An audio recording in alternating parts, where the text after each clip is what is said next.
y esas enseñanzas que nos deja el rabino permanentemente, porque no es solamente para novágidas, sino también estudios de Torá que muchas personas están aprovechando a través de YouTube y que se conectan allí en vivo a través de Zoom, creo, rabino, que tiene Correcto. usted bastantes personas que están allí tomando el curso y el estudio de los salmos, que está muy bonito, está bien interesante. Baruch Hashem, me alegro mucho, me alegro mucho.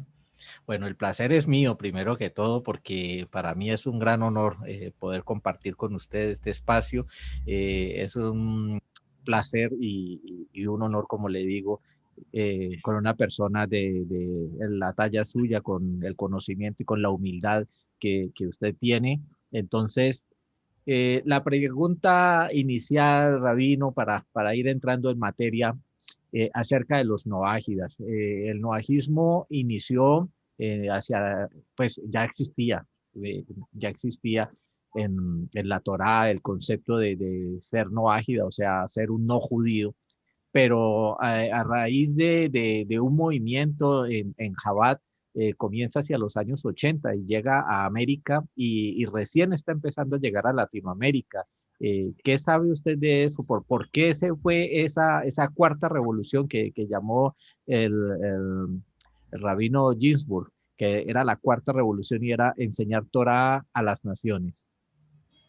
Bien, bien. No sabría decir exactamente años, este año o el otro año. Eh, yo no soy muy bueno con las fechas, pero la idea básica es la siguiente. Como concepto de novajismo, o dicho de otra manera, como concepto de mensaje universal de la Torá, universal quiere decir para todos los seres humanos, por supuesto que esto está dentro de la Torá misma. Incluso nuestros sabios cuentan que Dios al primer hombre ya le dijo 6 preceptos, después a Noah le agregó el 7.º precepto cuando sale del arca, de no comer parte de un animal vivo. Y esto es parte del mensaje constantemente en la Torá, constantemente. De hecho, justamente en la parashá de esta semana, se llama Parshas Vayeirá, aparece toda la historia de Sodom y Amora, Sodoma y Gomorra, que el punto básico es que Dios no estaba contento con que la gente robaba, mataban, violaban.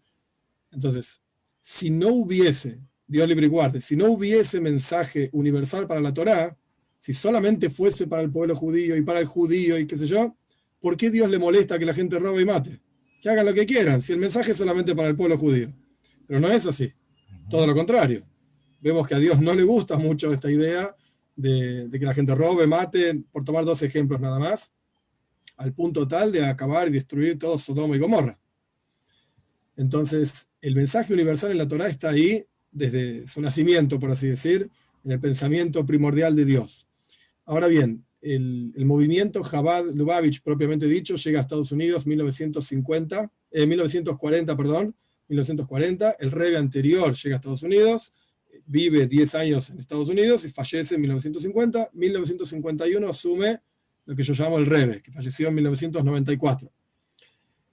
Ahora bien, en los últimos, yo diría, 20 años del liderazgo del Rebbe, 15, 20 años, el Rebbe insistió muchísimo con que la venida de Mashiach, la venida del Redentor, no depende solamente del pueblo judío. No depende de que, entre comillas, lo digo, nos portemos bien los judíos, sino que depende también de difundir el mensaje de la Torá, sacarlo a la luz, por así decir, ese mensaje que siempre estuvo ahí, pero sacarlo a la luz y difundirlo en las otras naciones también. Y el punto no es solamente decir, bueno, portate bien, come, no robé, no mates, etcétera, sino que hay todo un mensaje mucho más profundo que justamente el Rebbe se ocupó de insistir muchísimo a sus seguidores de que, de vuelta, la venida de Mashiach depende de que difundamos este mensaje, de que todo el mundo esté preparado para la venida de Mashiach y no solamente el pueblo judío. Entonces ahí es donde está quizás nunca lo escuché de esa manera, pero en las palabras del rabino Ginsburg, esta cuarta revolución, de decir, bueno, saquemos del closet, por así decir, del armario, este mensaje que siempre estuvo ahí. ¿Por qué no se sacó antes? Bueno, yo no soy quien para decir por qué el Rebbe decidió en qué momento, esto no lo sé, cuestión de Rebbe. Pero la explicación básica, muy básica, es que en la Europa de la Edad Media, antes de la Edad Media también, incluso después también, éramos muy perseguidos y era muy difícil ser judío en esas tierras, digamos. Para traer algunas ideas nada más, la expulsión de España, con toda la historia de los anusim, que se dice en hebreo, los mal llamados marranos. Digo mal llamado porque marrano es una palabra despectiva, no es una palabra agradable, pero se los mal llamó así, forzados a convertirse. Esto es simplemente en 1400 y por ahí esa época. Antes de eso las cruzadas. Después de eso, en toda la judería, digamos, que vivía en la Europa del Norte, Rusia, Polonia, Alemania, todo tipo de persecuciones y problemáticas. Entonces no había posibilidad de salir al mundo con un mensaje universal de la Torá. ¿De qué me estás hablando? Te vamos a matar. ¿Qué mensaje universal? No existe una cosa así. Entonces antes no se hablaba de estas cosas y no hay tantos escritos tampoco. Este es el punto que a veces los noágidas preguntan, bueno, ¿qué libro leo? ¿Qué cosa? Bueno, no hay tantas cosas escritas, abiertas, digamos, sencillas. Están las leyes de los noágidas, digamos, como si fuese casi escondidas entre los escritos de grandes rabinos en hebreo, en arameo, lo que sea, pero están ahí, digamos, bueno, ¿y cómo sería para un Ben Noyaj? Pero no era algo abierto, no era algo que se sabía ni se conocía entre mucha gente, porque no era posible, era literalmente peligroso. Correcto. Y cuando llega el mensaje y empieza a difundirse, ¿la intención cuál es? ¿Es solamente llevar un mensaje para que no haya tanta corrupción en medio de los gentiles? ¿O verdaderamente es un mensaje para que las personas conozcan la Torá o solamente las 7 leyes universales? Es interesante la pregunta, es interesante. Ishaya dice, Loi soy ubra le lleves yetzara. Dios no creó el mundo para estar desordenado, desolado, sino para estar asentado. Y esto no es responsabilidad solamente del pueblo judío, sino todo lo contrario, es responsabilidad de todos los seres humanos. De hecho, nuestros sabios dicen en el Talmud también, ¿por qué el hombre, el primer hombre, fue creado solo? Para que él sepa que el universo entero depende de él. Y cada uno de nosotros somos, digamos, ese primer hombre, y el universo entero depende de cada uno de nosotros, sin excepción. Judío, no judío, hombre, mujer, es todo lo mismo, en este sentido. Entonces, el mensaje básico, sencillo es, bueno, señores, vamos a tener un mundo civilizado. Lleves significa como sentarse, asentado. Vamos a tener un mundo civilizado. Vamos a vivir tranquilos, todos juntos, todos tranquilos, e incluso la profecía dice también en Sefania que con la venida de Moshiach todos vamos a servir a Dios hombro a hombro, todos llamándole el nombre de Dios. Quiere decir que no es que uno dice, bueno, andate de acá, no te quiero ver, te doy un mensaje, como quien dice, te tiro un huesito, ahí tenés el mensaje y tomátela. Yo vivo en mi ciudad y vos vivís en la tuya. No, ese es el punto. Eso no se llama hombro a hombro. Hombro a hombro significa estamos todos juntos. Esta es la traducción literal de la profecía. Entonces, el mensaje quizás empieza como diciendo, señores, vamos a vivir un mundo civilizado. Depende de todos nosotros.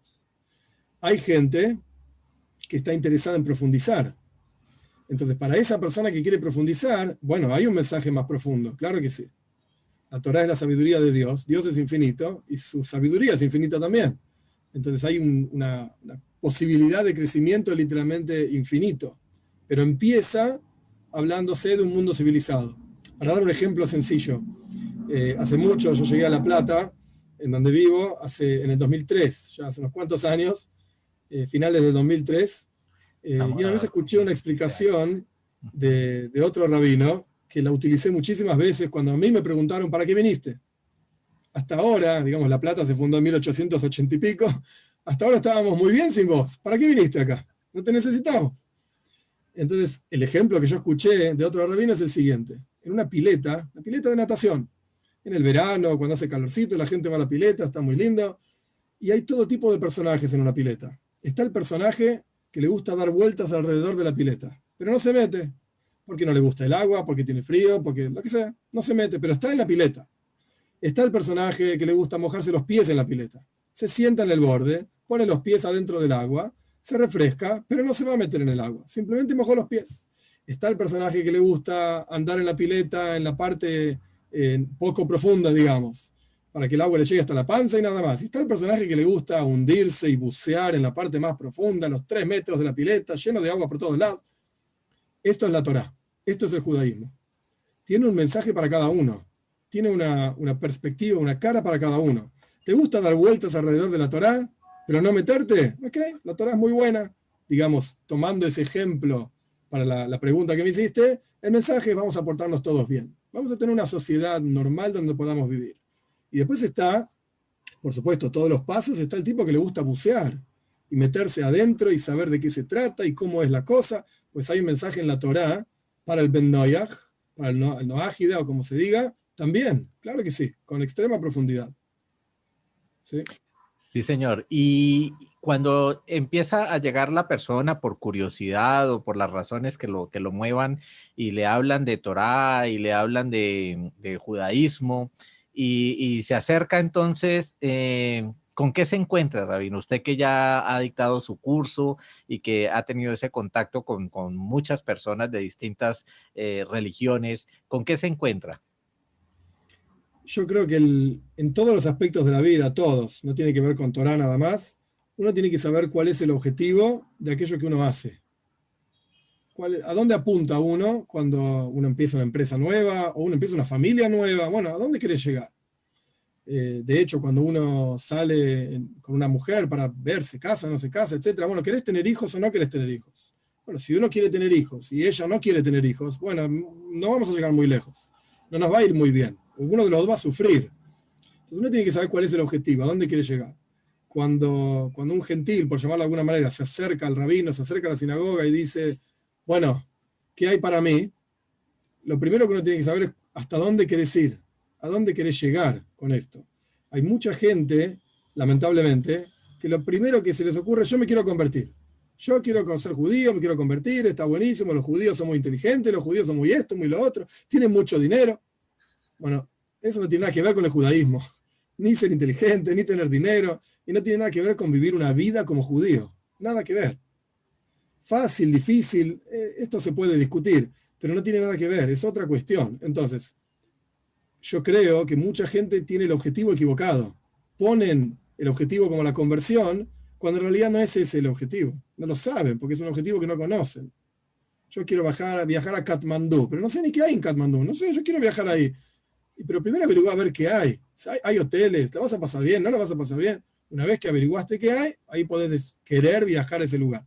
Entonces yo lo que me encuentro es mucha gente dice, me quiero convertir. No tiene ni idea de lo que es el judaísmo, ni la menor idea. Por eso, muchas veces la respuesta es, no es para vos esto. No es para vos el judaísmo, no necesitas el judaísmo, y la gente se ofende. ¿Pero qué, por qué no es para mí? ¿Qué me estás diciendo? ¿Que soy menos que esto? Ya empiezan con cualquier cosa rara, y en realidad lo que uno está tratando de decirles es, ¿estás seguro que esto es lo que querés?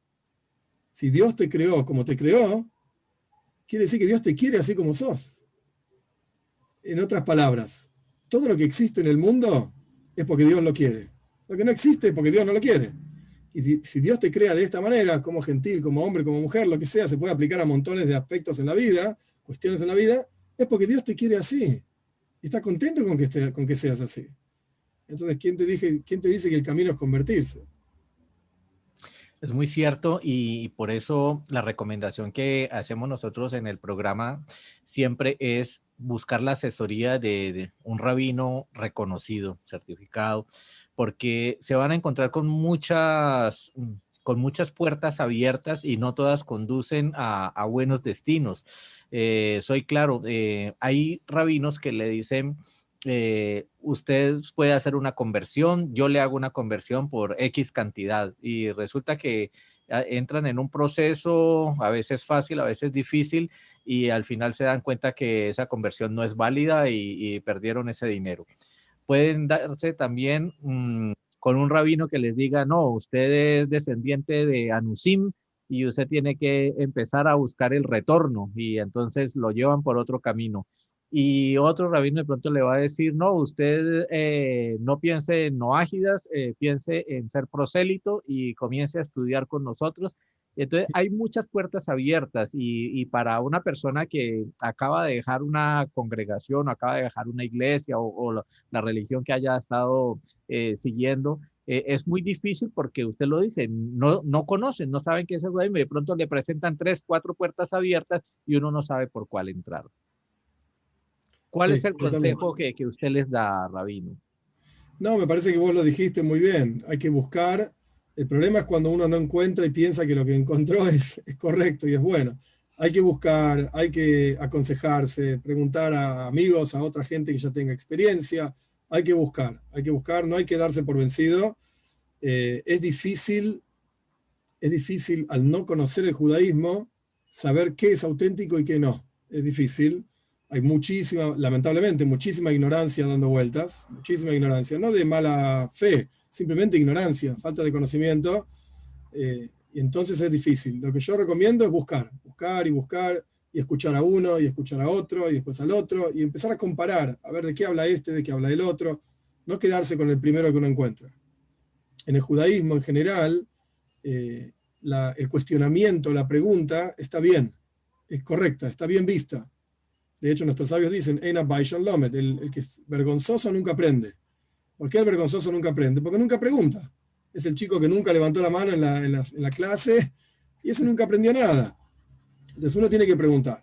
Y si algún rabino se molesta porque uno pregunta, ok, puede ser que el rabino no entendió, o puede ser que la pregunta estuvo mal hecha, o puede ser que uno a veces uno recibe tantas preguntas que uno ya a veces se va dando cuenta si la pregunta viene de un buen lugar o no, si quiere respuesta o no quiere respuesta, qué está buscando. Pero si el rabino se molesta cuando uno hace una pregunta sincera, entonces busca otro camino. Ese no es para vos. En el curso que usted está dictando, Rabino, ¿cómo está organizada las materias? O sea, ¿por qué se comienza? ¿Tiene niveles? ¿Cómo está organizado su curso? Bien, buena pregunta. La idea del curso surgió en el canal de YouTube. Hay, bueno, mucha gente dando vueltas. Algunos comentan más, otros comentan menos, etcétera. Pero lo que yo llegué a ver es, hay gente que estudió. Así como dijimos antes, hay mucha gente que no sabe y son ignorantes. Por el otro lado, al revés, hay gente que es muy estudiosa y muy conocedora. Y te van a decir el capítulo tal, el versículo tal, dice tal cosa, y es verdad, no es que están inventando. Entonces, lo que a mí me pareció, y lo charlé con otra gente también, lo que a mí me pareció es, hay mucha información sobre 7 preceptos de Bnei Noach, y no robar y no matar, ok, muy básico. Pero falta, como decía antes, eso de meterse en la pileta y bucear, falta alguna información un poco más profunda. Poder avanzar en el servicio a Dios. Ok, uno se mira a sí mismo y dice, ya no robo, no mato, no como parte de un animal vivo, no me interesan las relaciones prohibidas. ¿Qué hago ahora? Yo quiero el mensaje de la Torá, me interesa. Pero esto es muy básico para mí, ya lo hice, ya estoy en ese nivel. Entonces, ¿qué hago? Bueno, ahí surgió la idea del curso de profundizar, de ver quién es Dios, qué quiere de nosotros. Entonces, a mí me pareció basarme en un resumen de un libro. El libro se llama Hoivois Alevabois, las obligaciones o deberes del corazón. Es un libro famoso, clásico, año 1200 aproximadamente, España. El autor se llamaba Bejaya Ibn Pekuda. Ese es el libro, digamos, base. Pero ese libro en sí contiene un montón de información y a veces es casi repetitivo. De repente puede traer, no sé, 15 versículos para probar una idea. Bueno, la idea ya la entendí. 15 versículos. En tal lugar está escrito, en tal lugar está escrito. Ok, dale, vamos, avancemos. Entonces hay un resumen famoso que escribió otro gigante de la Torá, se llamaba Ishaya Horvitz, escribió un libro que se llama Shnei Luches Abris, que literalmente significa las 2 tablas del pacto. Es un libro de mística, cabala, etc. Él escribió dentro de ese libro un resumen de los deberes del corazón. Y en ese resumen él agrega bastantes ideas basadas en la mística judía. Entonces a mí me pareció interesante basarme en ese resumen para dar las clases. Entonces, la idea del curso es, vamos a estudiar todo este resumen, vamos por el 5.º portal, son 10 portales, vamos por el comienzo del 5.º, digamos. Y en el resumen, como todo buen resumen, no trae todas las pruebas, todos los versículos, todas las ideas, es un resumen. Pero como resumen es muy rico, muy interesante. Entonces la idea del curso es, vamos a empezar a bucear un poquito, vamos a elevarnos, digamos, avanzar del simple no robar y no matar, y vamos a ver qué dice la Torá adaptado para todos los seres humanos. El resumen en sí no fue escrito para no ágidas, fue escrito para judíos. Pero bueno, ese es, digamos, mi trabajo, mi función de seleccionar y poner y sacar y agregar para que se entienda y para adaptarlo. Esta es la idea del curso, profundizar un poquitito más. ¿Y está usted de acuerdo en que el no ágida entonces debe empezar a crear una comunidad no ágida para que tenga como una red de apoyo, para que pueda compartir estudios y empezar a hacer cosas que no hacía de pronto en su otra identidad espiritual, y entonces empezar a hacer rezos, empezar a hacer ciertas cosas que no son necesariamente exclusivas de los judíos, pero tampoco se le ha dicho al Noágida, hágalo, pero ellos lo empiezan a hacer. Eso se está viviendo de pronto en algunas comunidades. ¿Qué piensa usted de ese cambio de actitud? Bueno, habrá gente que ya empieza a vestirse de otra manera, a tener ciertas costumbres un poquito judaizantes sin pretender serlo, pero quiere lograr una identidad, porque es que uno estar en la vida sin identificarse con nada es muy difícil porque no es nuestra naturaleza humana. Sí, sí. Creo que de lo que mencionaste hay varios puntos muy, muy importantes, muy importantes. El primer punto es una comunidad. Ok, está bien vivir en comunidad y estoy de acuerdo con esta idea de que el ser humano siempre necesita, bueno, compartamos algo, somos del mismo equipo de fútbol, somos del mismo, nos gusta tal cerveza, qué sé yo, uno se junta con la gente que le gusta y tiene códigos en común, cosas en común. Y por supuesto, tener la Torá con mensaje universal, etcétera, en común es un buen motivo. El fútbol será el fútbol, y qué sé yo, pero no tiene nada de especial. Obviamente la Torá sí lo tiene y está muy bien juntarse con la Torá como centro de esa reunión. Eso me parece perfecto, pero hay que tener cuidado, mucho cuidado, hay que tener una guía, porque me parece que la línea que hay entre nos juntamos para Torá y terminamos como una comunidad evangelista es muy fina. Es muy fina la línea. ¿Por qué? Porque la mayoría de las personas que vienen a esas comunidades o participan de esas comunidades vienen de ambientes evangelistas. Algunos católicos también, pero la mayoría son evangelistas.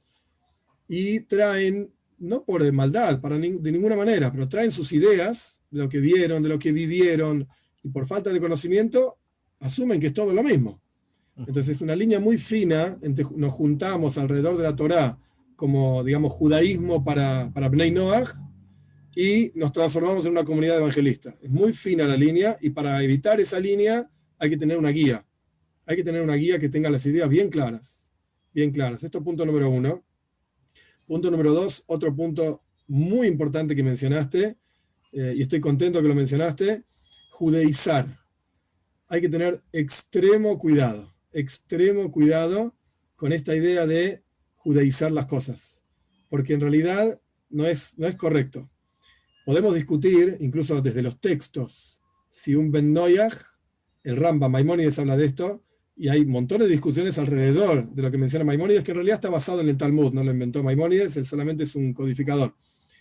Como si dijésemos solamente, bueno, es genial el trabajo de él, pero es codificador, no inventa, digamos.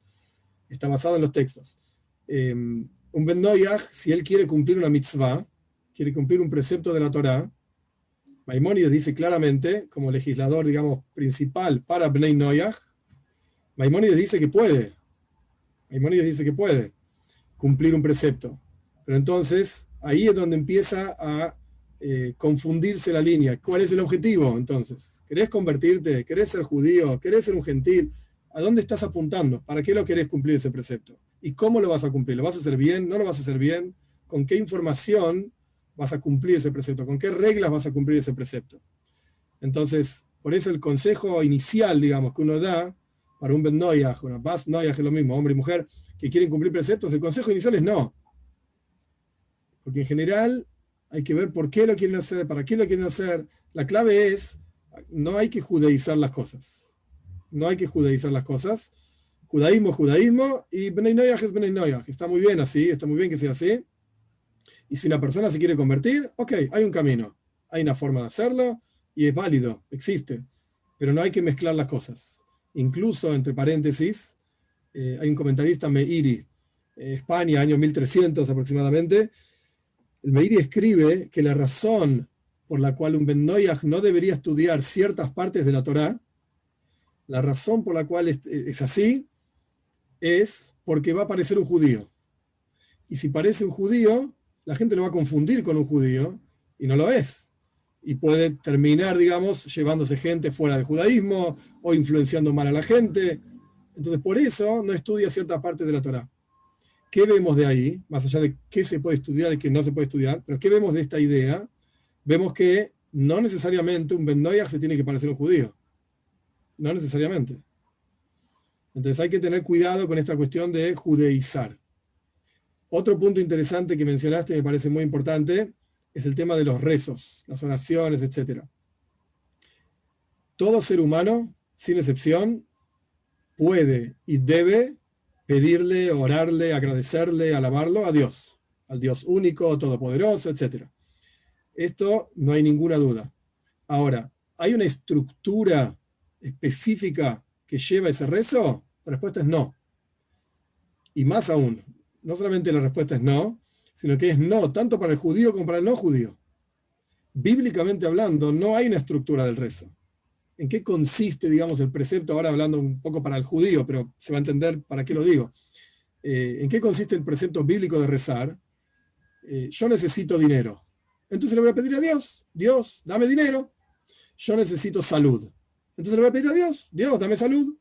Pero si yo en un momento determinado de mi vida no necesito ni dinero ni salud, porque tengo las dos cosas, gracias a Dios, entonces no tengo por qué pedirle nada. ¿Para qué le voy a pedir? Tengo dinero, tengo salud, no necesito nada.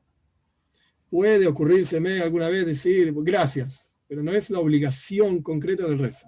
Esta es la definición, digamos, cruda de qué significa oración. En el pueblo judío hay toda una estructura de la oración.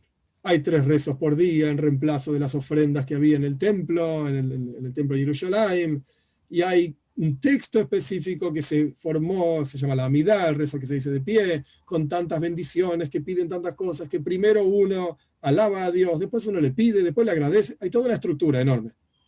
Toda esa estructura enorme, que la cumple todo el pueblo judío, no está dada para Bnei Noyaj, es específica para el pueblo judío. Entonces, un Ben Noach que quiere adoptar esa estructura, no necesariamente está bien lo que está haciendo. ¿Querés rezar? Me parece perfecto. ¿Querés agradecerle a Dios? 10 puntos, me parece muy bien.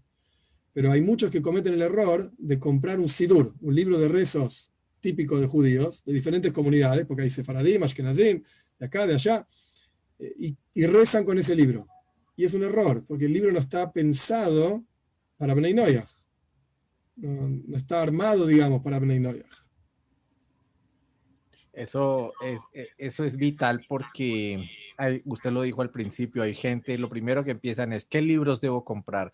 ¿Debo comprar un Tanaj? ¿Qué debo hacer? Y entonces empiezan a averiguar y quieren renovar toda su biblioteca para hacer sus estudios y profundizar. Y veo que mucha gente rápidamente cae por la ruta de la cábala. Y yo siempre les digo, por lo menos con los amigos, les digo, bueno, ni siquiera puedes entender las 7 preceptos, las 7 leyes universales. No sabes todavía los 13 principios de la fe ni del monoteísmo. Y ya te vas a meter por cábala. O sea, estás dando un salto desde el sótano hasta la azotea que no tiene ningún sentido y razón, pero les llama la atención la mística, algo como de magia que hay alrededor del Zohar y toda esta filosofía. Entonces ellos rápidamente desembocan por allá y los ve uno entonces que caen en falsos maestros, que les dicen, yo soy maestro de cábala, venga, que va a sacar el número hasta de la lotería. Entonces me parece que no es conveniente y trato de que mis invitados siempre hablen para aconsejar a esas personas de que esa no es la ruta ni el camino. Bien, bien, muy buena pregunta. Creo que primero hay que entender qué significa Kabbalah o Cábala, lo que sea, para poder explicar por qué no se aplica a Bnei Noyaj, por qué no tiene ningún sentido el estudio. El concepto de la Torá es que es la sabiduría de Dios, como dijimos antes. Así como en un ser humano común y corriente hay muchos aspectos de la sabiduría y ese conocimiento se expresa en diferentes formas. Uno sabe cocinar, el otro sabe medicina, el otro abogacía, el otro ingeniería, etc. La Torá también tiene diferentes facetas y diferentes caras, con diferentes motivaciones. El ingeniero quiere construir una máquina, un edificio, etc. Y el médico quiere curar un cuerpo. Son diferentes cosas, las dos son sabidurías, pero son diferentes objetivos, digamos. Lo mismo pasa con la Torá. Dentro de la Torá hay por ejemplo, una sabiduría que es la ley, alajá. ¿Cuál es la ley? ¿Qué es lo que Dios quiere de mí?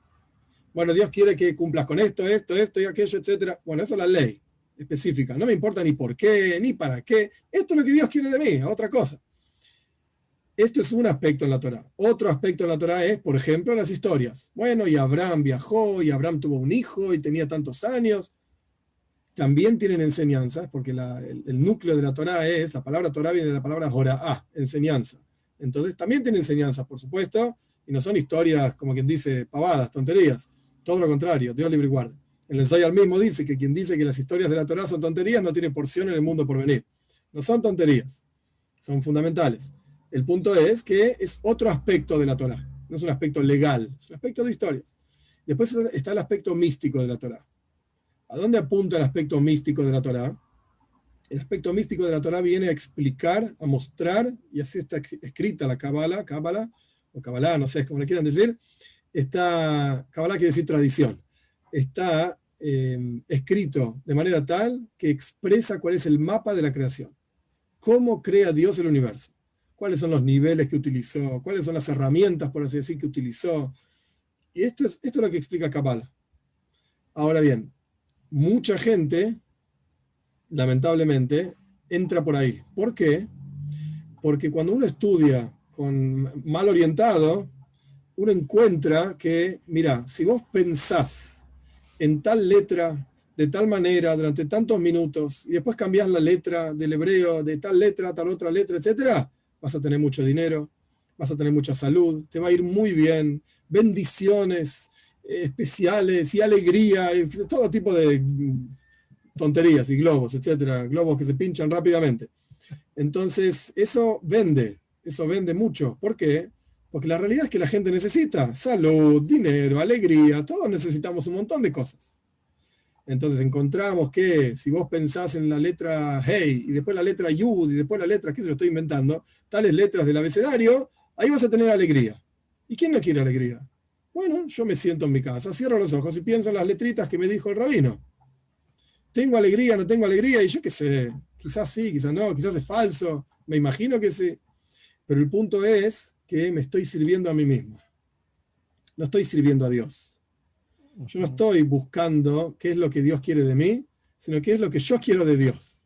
Yo quiero que Él me dé alegría. Tengo fe en Dios, Él es el Todopoderoso. Ok, esto ya lo compré, digamos, lo creo.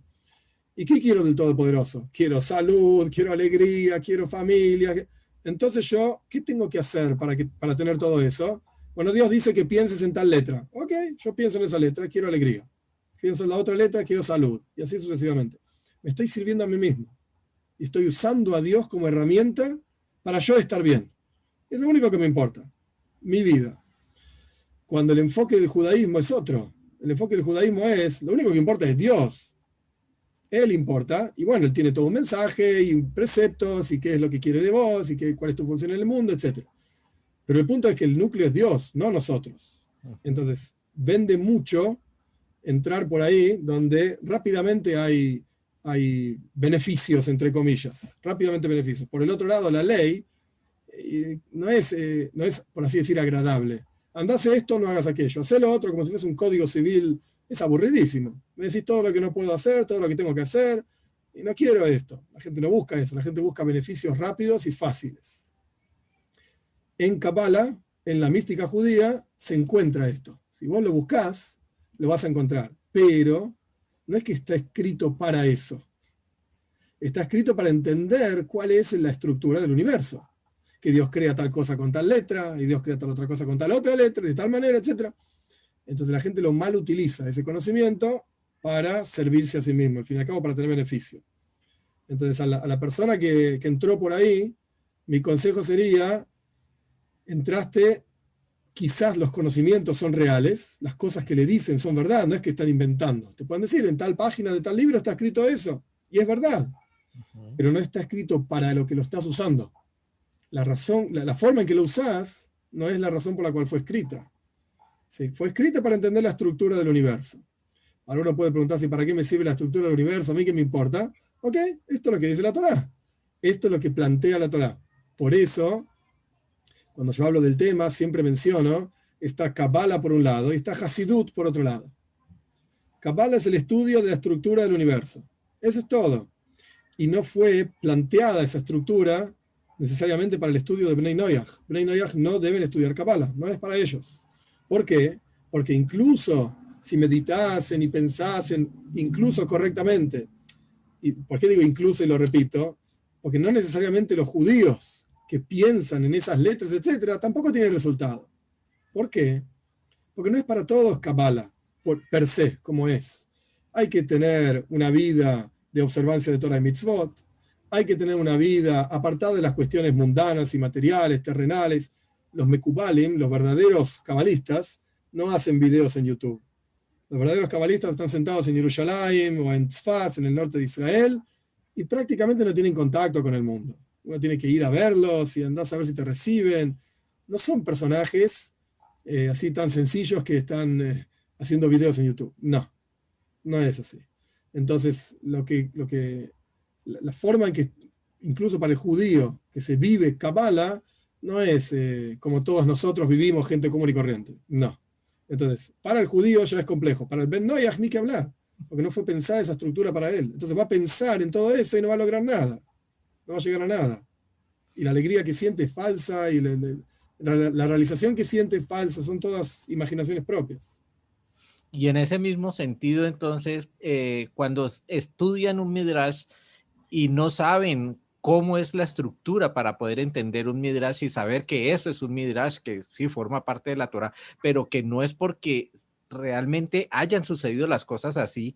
Yo siempre les digo, es un Midrash, hay que saberlo entender, hay que sacar una moraleja, un estudio, una enseñanza, pero no quiere decir entonces que Moisés medía del alto de una montaña y que Adán llegaba hasta el sol, porque es la forma en que se escribió, pero es muy difícil porque son personas que llegan de unas religiones de fantasía y leen esto y entonces dicen, no, sí, los 12 túneles para que cruzara el pueblo de Israel por debajo del mar, pero no hay discernimiento, no hay verdaderamente el sentarse y criticar, preguntar, analizar cada palabra y es muy difícil con las personas hacerles entender de que el Midrash no es que sea falso, como dice usted del Zohar, que es cierto, pero hay que saberlo entender. ¿Cómo pudiera un maestro que está enseñando o para otros rabinos aconsejar a los Bnei Noach para que no caigan en ese mal estudio de los Midrash?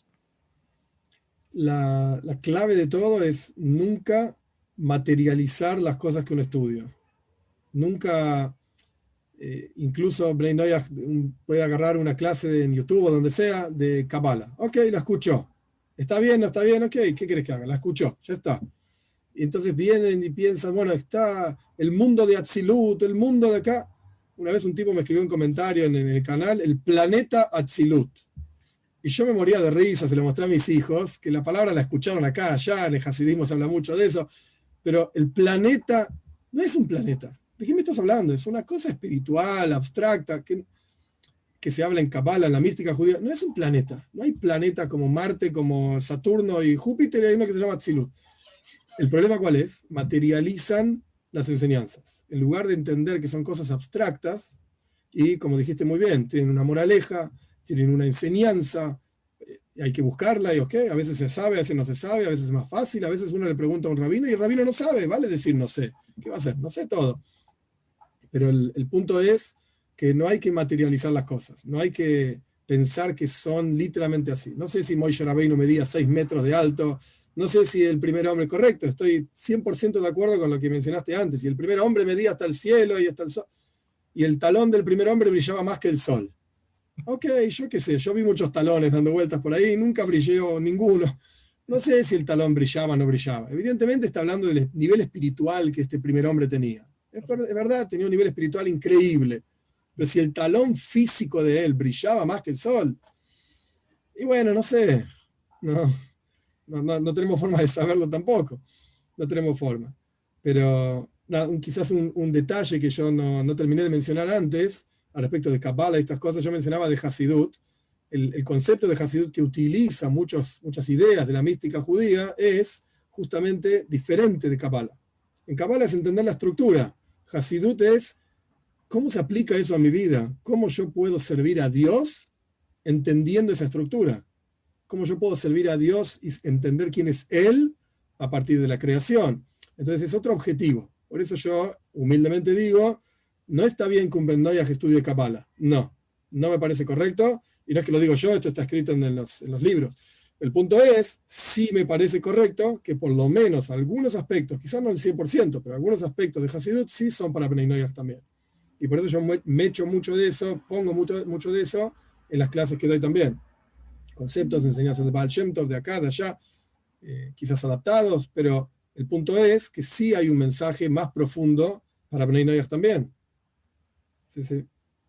Sí, señor. Y allí entonces hay un punto que de pronto usted como rabino no está familiarizado. Cuando uno está en el mundo cristiano, la plataforma doctrinal es el marco de referencia para muchas cosas y dentro de la comunidad que esté viviendo, en la congregación que esté viviendo. Y las comunidades se van volviendo pastorcéntricas, o sea, ya dejan de girar en torno a su ídolo o a Dios o a lo que sea y empiezan a girar en torno a lo que dice el pastor. Entonces, a veces el pastor se aparta de la plataforma doctrinal y empieza a crear sus propios comentarios y sus propios conceptos y la gente ya los da por legalizados y dice, sí, sí, eso es así porque lo dijo el pastor. Y llegan al noajismo y entonces identifica, como ya no tienen pastor, entonces dicen, mi rabino es ahora mi guía y entonces todo lo que dice, pero nunca cuestionan, nunca preguntan, todo lo aceptan y es más, hay una camisa de fuerza que como que se ata a esa misma, sin que lo hayan atado, él se ata solito. Y está muy bien seguir al rabino, pero empiezan a endiosarlo y yo creo que es una forma de idolatría, o por lo menos de empezar a crear una nueva religión que se llamaría noajismo, y yo creo que por allí no es el concepto que se pretendió desde un inicio hacer con los noágidas. Correcto, estoy 100% de acuerdo. Hay que tener mucho cuidado, como dije antes, en el judaísmo el cuestionamiento es válido, es válido. Y en el Talmud mismo uno encuentra, este rabino dice así, el otro rabino dice así, hay que entender por qué dice este así, por qué dice el otro así, cómo es la decisión. Entonces, en este contexto de lo que vos mencionás, muy bien, no hay que endiosar, lo digo entre comillas, no hay que endiosar al maestro ni nada por el estilo. Hay que saber que por un lado somos seres humanos y también cometemos errores, etcétera, pero hay que saber que si uno dice algo, uno debería poder producir la fuente de donde sacó lo que dijo. A veces la tenemos en la yema de los dedos, digamos, fácil, y a veces, espera, te la voy a buscar y te voy a decir, pero es válida la pregunta, rabino, ¿de dónde sale esto que usted me está diciendo? ¿Dónde está escrito esto? Es válida la pregunta, está bien. No, el rabino que se ofende porque le dicen, ¿y dónde está escrito eso? Es porque no sabe de dónde lo sacó, o porque dijo cualquier cosa, o porque lo sacó de la galera, como quien dice, un invento. No. Y por otro lado, uno puede decir, bueno, esto se me ocurrió a mí, basado en tal y tal y tal enseñanza, yo conecté estas enseñanzas y esto es lo que a mí me parece. Eso también es válido, y es Torah, pero tiene que tener alguna base, tiene que estar basado en algo, porque a mí se me ocurrió no significa que está bien. Y hay que tener mucho cuidado con eso. Y de hecho, la tecnología hoy en día nos permite escuchar muchas voces de muchos lugares y comparar. Hay que hacer eso, no tiene nada de malo. No tiene nada de malo. Es una pregunta entonces que obligado se la tengo que hacer. En algunas comunidades de noágidas, se no va a nombrar, dicen, usted no debe escuchar a otros rabinos, solamente debe escuchar a estos rabinos porque sí, porque hay un vínculo espiritual y si usted empieza a escuchar otros estudios de Torah de otros rabinos, entonces sería como una inmoralidad sexual, estaría haciendo usted también adulterio espiritual con la línea del rabino que le está enseñando. Pues, no sé, varios rabinos me han dicho que no están de acuerdo. ¿Qué piensa usted al respecto de ese planteamiento? No estoy para nada de acuerdo. No estoy para nada de acuerdo. Para nada. No existe esta idea del adulterio espiritual, etcétera. No existe. Entiendo la imagen, está perfecta, pero no existe esto. Lo que sí me parece importante mencionar es, bueno, hay digamos, lo que es, ¿cómo llamarlo? Aceptable es el mundo ortodoxo. Esto es mi humilde opinión, por supuesto. Entonces, si una persona empieza a escuchar a rabinos reformistas, entonces uno ortodoxo le va a decir, no, esto no es aceptable, esto no está bien, porque el mensaje que dan no es el mensaje de la Torá, es un mensaje o masticado o reformado, lo que sea. Entonces, esto sí existe, que uno diga, mira, a tal persona no lo escuches porque esa persona no es ortodoxa. Pero si una persona, un rabino, es ortodoxo y sigue las enseñanzas de la Torá y cumple los preceptos, etcétera, y enseña, yo lo puedo escuchar, ¿por qué no? ¿Cuál es el problema? Por supuesto, cada uno después va a elegir qué color, digamos, le gusta más, o qué ambiente le gusta más, o qué rabino le gusta más. A este lo entiendo mejor, al otro no lo entiendo. Me gustan los temas de los que habla este, me gustan los temas de los que habla el otro. Por ejemplo, para tener un ejemplo sencillo, un clásico rabino ortodoxo ashkenazí va a hablar casi todas sus clases de la Shon Hará. La mala lengua, no se puede hablar mala lengua y hay que tener cuidado y no hay que tener pensamientos así, pensamientos así, y no hables mal de tu vecino y no mires lo que hace tu vecino. Es un tema que ellos hablan. Está perfecto. Este es el enfoque que ellos le dan al judaísmo. ¿Es kosher? Sí, 100%. Está perfecto. Hay montones de libros que hablan sobre el tema. Pero vas a escuchar a un hasídico hablando del tema y casi nunca. Prácticamente nunca. ¿Por qué? Y porque el hasídico lo ve de otro lado, lo ve del lado de alegría, de servicio a Dios, de pensar en Él, en Dios, digo, lo ve por otro lado. Pero también las dos cosas son kosher, las dos cosas son correctas. Ahora, si vas a escuchar, si me decís voy a escuchar al rabino Pirulo, Mengano, fulano, lo que sea, que es reformista, claramente le voy a decir, no, no lo escuches, no lo escuches, porque te va a confundir, no es el mensaje verdadero de la Torah. No. Muy bien, muchas gracias por ese consejo, porque sé que muchas personas están visitando este video, lo van a ver de aquí a un mes, a 2 meses, a 3 meses, y sé que va a ser de mucha claridad para muchas personas y realmente canales como el suyo, donde no hay una enseñanza únicamente para judíos, sino que se tiene en cuenta a toda esta cantidad de personas que están interesadas en el noajismo, es muy bueno y todo el mundo se volvió mediático, entonces siempre van a buscar por YouTube, por redes sociales, no todo el mundo maneja redes, hay rabinos que están de pronto en su sinagoga o en su yeshiva, hay que buscar, escudriñar, preguntar y sobre todo dejarse orientar, porque uno no se las sabe todas, uno está llegando a un mundo nuevo, el judaísmo es algo muy nuevo para muchos de nosotros y no tenemos todas las respuestas y hay que llegar con humildad de corazón, de decir,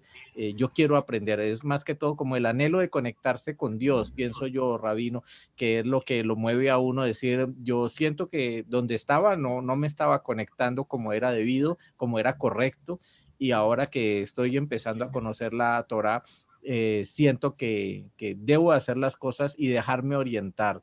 Un consejo que usted quiera darle a las comunidades que están surgiendo en toda Latinoamérica, tenemos en Bolivia, en Chile, en Guatemala, hay en Salvador, Colombia, hay en Venezuela, hay por muchas partes donde están empezando a crecer y a fortalecerse estas comunidades no ágidas. ¿Qué consejo les daría a usted, Rabino? La Mishnah, la Mishnah Pirkei Avos, la ética de nuestros padres, dice, Hacele Harraf, hay que hacerse de un maestro, hay que hacerse de un maestro. Y no me refiero a maestro de Kabbalah, mística, me refiero a alguien que te enseñe, a algo simple, la explicación sencilla. Hay que hacerse de un maestro que tenga las ideas bien puestas en la cabeza, que pueda guiar y que pueda explicar por qué guía hacia esa dirección, por qué está yendo en esa dirección, que no busque beneficio propio, que no busque yo quiero tener una congregación de tantos y yo quiero ganar un sueldo de tanto. En el momento que uno pone sus intereses en el medio, ya está, ya se acabó la enseñanza, se acabó todo. Entonces hay que buscarse un maestro. Este me parece el consejo más importante. Como decíamos antes, está bien reunirse alrededor de la Torá, me parece perfecto, pero hay que tener una guía, me parece que es la clave fundamental, hay que tener una guía que te lleve en un buen camino, que te lleve en un buen camino. Y el camino, por supuesto, bueno, es el camino de la Torá. Así es. Los estudios que podemos recomendarle a una persona que recién llega al noajismo y que está de pronto viendo este video, ¿qué le recomendaría a usted de qué libro conseguir o qué hacer? El primer paso. Buena pregunta. Creo que lo primero que hay que hacer es tirar todas las Biblias, etcétera, que uno fue juntando a lo largo de la vida. Las puede tirar a la basura, no hay ningún problema. Y comprarse un Tanaj, comprarse una Biblia judía o como sea que lo quieran llamar, un libro de la Torá, pero que sea una buena traducción. En México hay una editorial famosa, Jerusalén se llama, que produce libros muy buenos, en español por supuesto, produce libros muy buenos, kosher. Lo primero que hay que hacer es cambiar los textos que uno venía leyendo, están mal, literalmente. Este es el punto número uno. Buscarse un maestro, como dijimos antes, buscarse un maestro y empezar a investigar, leer. Hay el libro de la Torá, por supuesto, que es una Torá, y digo, lo más común que uno encuentra son cristianos. Entonces ya muchos estudiaron también la Torá. Entonces tienen una idea de lo que dice, pero en general tienen idea de lo que dice el nuevo libro, digamos, y no el antiguo. Entonces hay que saber que no es antiguo, no es viejo, no caducó, es eterno, es el que hay, y el nuevo es todo lo contrario, no sirve para nada. Entonces hay que leerlo, hay que volver a leerlo, estudiarlo, pensarlo, y libros que se pueden leer. Me parece interesante, hay un libro que se llama El Midrash Dice, lo hace una editorial en Argentina, Bnei Sholem se llama, es muy bueno. Hay uno para chicos también, el Midrash para la familia, dice, creo.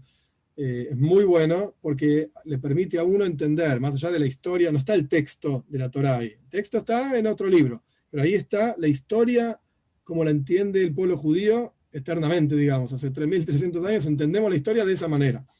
Y está muy bien hecho, la verdad que es muy, muy bien hecho. Son 5 volúmenes porque son 5 libros de Moshe. Creo que es un muy buen libro para empezar. El Midrash dice, Los deberes del corazón es un muy lindo libro, muy, muy lindo. Están algunas partes, no sé si está todo en castellano, en español, en inglés está todo seguro, pero por lo menos el cuarto portal, que se llama Shara Bitachon, el portal de la confianza, es muy interesante, muy lindo. Y todo lo que dice ahí se aplica a Bnei Noyaj también, así que se puede leer ese libro. Y después hay un libro, pero es un libro de leyes, ya no es un libro así como quien dice, vamos a leer una novela o la Torá. Es un libro de leyes que preparó un rabino muy importante en Israel, Moshe Weiss se llama, que el código divino, creo que se llama, el código divino. En inglés está seguro, Divine Code, y en castellano me parece que estaban traduciéndolo, están trabajando en eso. Pero si alguien tiene acceso a inglés, que busque The Divine Code, lo va a encontrar. Es Moshe Weiner, dije mal, Weiner, no Weiss, dije mal, Moshe Weiss. Que lo busque, está en Amazon, está en diferentes lugares. Incluso tienen un libro de rezos también, de oraciones para Bnei Noyaj, que está también en la app que yo mandé, que yo puse a disposición de la gente, la aplicación de Android. Y ese libro tiene mucho detalle, realmente un trabajo muy importante y mucho detalle de leyes. A quien le gusta la leyes porque es abogado o algo por el estilo, ese es el libro para leer. No es fácil porque de vuelta tiene mucho detalle, mucha vuelta, incisos y capítulos y más incisos y notas de los incisos. Entonces es difícil, pero es el libro, digamos, sin duda. Muchísimas gracias, Rabino. Muy agradable haber compartido con usted este programa. Un abrazo muy grande desde Cali, Colombia, con mucho cariño, con mucho calor. Deseando que este no sea el último programa, que podamos tenerlo nuevamente con algún tema específico, con preguntas de las personas que ya lo conocen o los que apenas lo están empezando a conocer. Para mí es un gusto muy grande, se lo dije desde el comienzo, contar con personas de la talla y el conocimiento que tienen ustedes acerca de la Torá y que abiertamente están enseñándole a las comunidades no ágidas que son muy jóvenes, son muy frágiles, y con esa paciencia y con ese amor que usted lo hace, yo sé que se van a fortalecer mucho. Un abrazo, agradeciéndole en el alma por su tiempo, por su dedicación, Rabino. Muchísimas gracias. Retorno el abrazo para vos, acá desde La Plata, y a disposición de ustedes, a disposición, acá estoy. Acá estoy. Muchísimas gracias y a todas las personas que estuvieron allí en la página de Rabino, en la página de Pensamiento No Ágida, van a estar los videos allí colgados. Pueden dejar preguntas y comentarios y en futuro estaremos contestando, haciendo un nuevo programa con el Rabino Tuvía Server en la medida que Hashem nos permita volvernos a conectar y volver a compartir un rato tan agradable como este, Rabino. Un abrazo grande. Un abrazo grande, muchas gracias. Un Bueno, que gusto. esté muy bien, una feliz tarde. Igualmente.